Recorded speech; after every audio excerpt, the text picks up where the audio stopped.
In world history, a pivotal period shaping European colonialism was the Age of Exploration. This era saw European powers competing to develop trade and maritime routes to distant lands, especially the East Indies. This region, the archipelagos of Southeast Asia, became a contested prize for commercial dominance. To achieve this, powerful East India companies were formed by leading maritime nations like Britain, France, Spain, and the Netherlands. In this deep dive by the tail myself, we'll explore one colossal enterprise, the Dutch East India Company, or VOC, and its profound impact on Southeast Asia's economy, focusing on Indonesia. Following geographical discoveries, Portugal and Spain emerged as dominant maritime forces. In 1494, the Treaty of Tordesillas divided newly discovered territories. Portugal established an efficient trade route via the Cape of Good Hope to the east, while Spain focused on conquering lands in the Americas. However, costly wars drained Spain's treasury, leading to repeated bankruptcies in the late 16th century. This forced them to exploit the Americas more intensely and impose heavy taxes in Europe.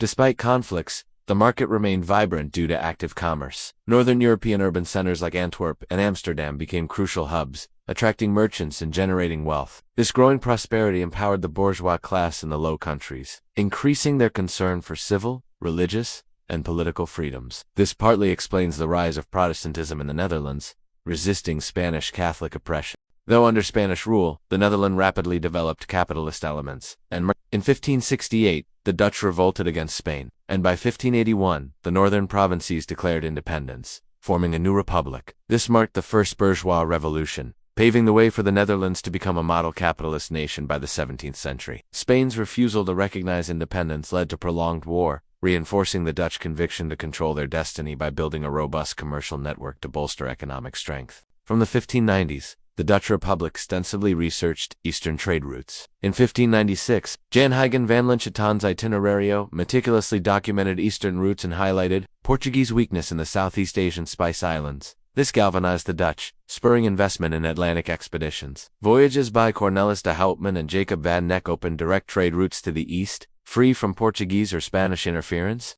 The rapid growth of Dutch merchants led to numerous competing trading companies. Their goal was to dominate the seas, consolidate independence, and supplant Portugal's monopoly. On March 20, 1602, the Dutch East India Company was established, merging several existing Asian-focused companies. Starting with substantial capital, the VOC became the largest economic force in Western Europe in Eastern trade. It commanded a formidable fleet and possessed unprecedented authority to declare war, build ports, establish trading posts, and sign treaties. The VOC's ultimate goal was to secure a trade monopoly and establish colonial land holdings across the East. The VOC had unique characteristics distinguishing it from the British or French East India Companies. Firstly, it pioneered the use of shares to centralize vast capital for its commercial endeavors. Secondly, the VOC was intricately linked to the Dutch royal house and principalities, functioning as a multinational corporation representing the Dutch Republic's overseas commercial activities. These features shaped its economic policy, focusing on an expansive and efficient trade network,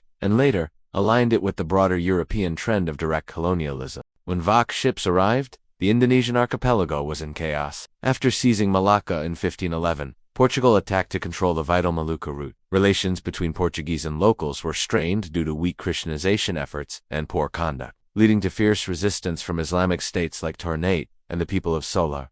Portugal's aggressive use of force and missionary work created deep conflicts, contributing to its rapid decline in the region. In contrast, the Netherlands gained trust by explaining their Protestant faith was not tied to Roman Church political ambitions. Seizing this opportunity, the Dutch intensified penetration by forming alliances and offering military support to indigenous governments against rivals. Their expansion into former Portuguese areas, aided by Indonesian and Siamese kingdoms, proved effective. Even before its founding, the Dutch allied with Hitchu in 1600 against Portugal, securing exclusive spice trade rights. In 1605, the VOC allied with Hitchu, attacked and occupied the Portuguese fortress on Ambon. In this early phase, the VOC allied with smaller states, as it wasn't yet strong enough to oust Portugal from Malacca. The Islamic State of Ban, a crucial commercial hub connecting the Sunda Strait and Java Sea, became a key target. Recognizing the need for a headquarters in Java, the VOC established its first trading post in Banten in 1603, laying a foundation for future control in the Spice Islands. However, VOC expansion faced difficulties from indigenous inhabitants and rival English fleets. Jan Petersen Cohen, an officer, emerged as a key figure, articulating, "Trade without war and war without trade cannot be maintained." His decisive stance led to his appointment as Governor-General in 1619. Under the pretext of protecting merchant interests, Cohen implemented military measures at Jakarta, attacking the English Navy and Bantenese forces. He established Batavia as the VOC's central headquarters, an ideal base for Dutch colonization and a crucial trade hub. This success led to Cohen's conquest of Banda in 1621, formally securing the Dutch nutmeg monopoly. By 1641, the VOC seized Malacca from the Portuguese through military force and alliances. Cohen's plan aimed to optimize profits and consolidate the trade network, but it was inherently violent, leading to conflicts. The VOC began to realize the consequences of a trade system without territorial control. Thus, subsequent governor-generals adopted tougher policies towards regional. During Governor-General Joan Metsuiker's tenure, the Dutch consolidated control. They controlled Meneng, ended Ace's influence, and achieved complete mastery of the Moluccas by 1663.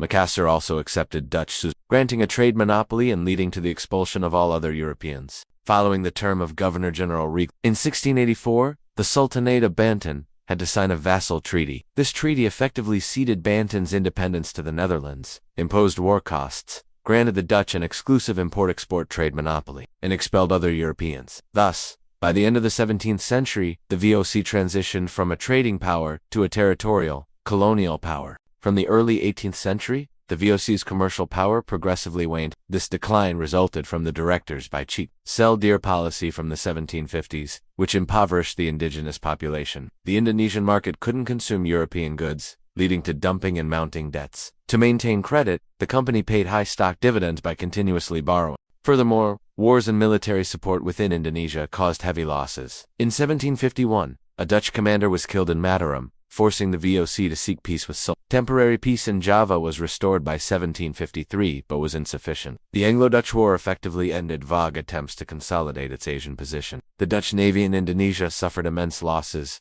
trade stagnated, and warehouses overflowed. The Dutch defeat also ended the VOC's trade monopoly in Indonesia. The 1784 Treaty of Paris ensured British ship movements would not be obstructed. In this chaotic context, Islamic states revolted, and the British gained influence in Penang, creating new challenges for the declining. In 1795, France attacked the Netherlands, forcing King William V to flee to England. The British demanded control over Indonesian territories. Under these pressures, the Netherlands lacked resources to maintain VOC operations. As a result, in 1799, the Dutch East India Company officially dissolved after 197 years. On commerce. From the 17th century, the VOC controlled the Spice Islands and key commercial territories, establishing a vast trade network fundamentally different from traditional Southeast Asian models. This network featured armed merchant ships and trading posts across Southeast and East Asia, all consistently commanded from Amsterdam, operating. This was known as the Inter-Asian Trade Network. While most European nations restricted precious metal outflow, the Dutch government, with a flexible business mindset, was willing to spend silver to acquire valuable Eastern goods, which were then sold at higher prices in Europe for substantial profits. The VOC's Inter-Asian Trade Network invested Dutch silver in Indian textiles, exchanged them for Indonesian spices, which were transported to Europe or sold in other Eastern centers.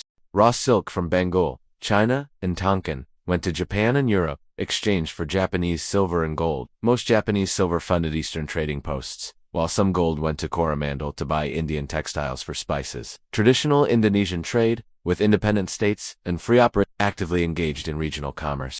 However, the VOC's arrival fundamentally altered this. Most international ports in Southeast Asia lost significance, becoming mere collection points for domestic products. Traditional Indonesian commerce entered a new phase, from free trade to a trade monopoly controlled by Dutch capital. Dutch commercial policies were exploitative, maximizing capital and profits for the VOC, while severely worsening inhabitants' lives. Traditional Indonesian commerce became tightly bound to Dutch colonial exploitation policies. On agriculture. Initially, the VOC did not prioritize agriculture. Spices were the main profit source. However, by the 18th century, a severe crisis forced the VOC to shift focus to large-scale cultivation of agricultural and industrial crops as a temporary solution. Governor-General Hendrik Zwaardekroon actively promoted coffee cultivation in Batavia and Ceará. His low-price coffee contracts, stimulated oversupply, intended to rescue the VOC. Consequently, Dutch agricultural policy was fundamentally exploitative. The company manipulated the coffee trade to secure high prices in Europe, while producers received dirt-cheap prices. The government held absolute power, arbitrarily changing policies, making economic cultivation impossible. For example, growers supplied significantly more coffee than they were paid for. Southeast Asian agriculture was largely subsistence-based, producing food crops. With Western penetration, especially Dutch capital, Indonesian agriculture transformed. Driven by a capitalist mindset, industrial crop plantations emerged, linked to exploitative Dutch agricultural policy. This new model marked the beginning of Indonesian agriculture's shift from self-sufficiency to production, primarily serving the colonial economy. While Indonesian commerce had been dominated by Dutch capital from the 1620s, agriculture changed almost a century later. Both sectors were subjected to the harsh, unequal policies of Dutch capital. The VOC's direct economic impact concluded in 1799, but it laid the fundamental groundwork for the Dutch Empire's continued development and exploitation of Indonesia in the 19th and 20th centuries. Before the arrival of East India companies, Southeast Asia was a thriving region with active economic and diplomatic activities and flourishing agriculture. Indonesia, in particular, was a major economic and political center integrated into regional maritime trade. Southeast Asian nations were capable of building comprehensive economic models. After the Age of Discovery, Europeans documented a wealthy East. Initially, Western merchants explored and traded. However, some European governments, including the Netherlands, soon established East India companies with organized foreign policies and military forces. They aimed to pressure indigenous governments to establish trading posts and secure trade monopolies. The VOC, representing the Dutch Republic, emerged as the strongest capitalist force. It systematically conquered the Indonesian archipelago, a vital hub of Southeast Asian trade. By the 17th century, Batavia had become the Dutch interworld center in the region. To maximize benefits for the Dutch homeland, the VOC aggressively intervened, bringing about fundamental transformations in Indonesia's industries and commerce. This intervention laid the groundwork for subsequent colonial conquest. From the perspective of East India companies, these capitalist powers consistently sought to manipulate. They aimed to dominate economic sectors and global markets, diminish indigenous influence, and increase power and economic benefits for Western private entities. Ultimately, they aimed to establish a colonial, capitalist economic model in Southeast Asia. And that concludes our deep dive into the Dutch East India Company. If you found this video useful, don't forget to like, share, and subscribe to the Tell Myself YouTube channel. Be sure to hit the notification bell so you don't miss other similar content in the future. For now, goodbye, and see you again.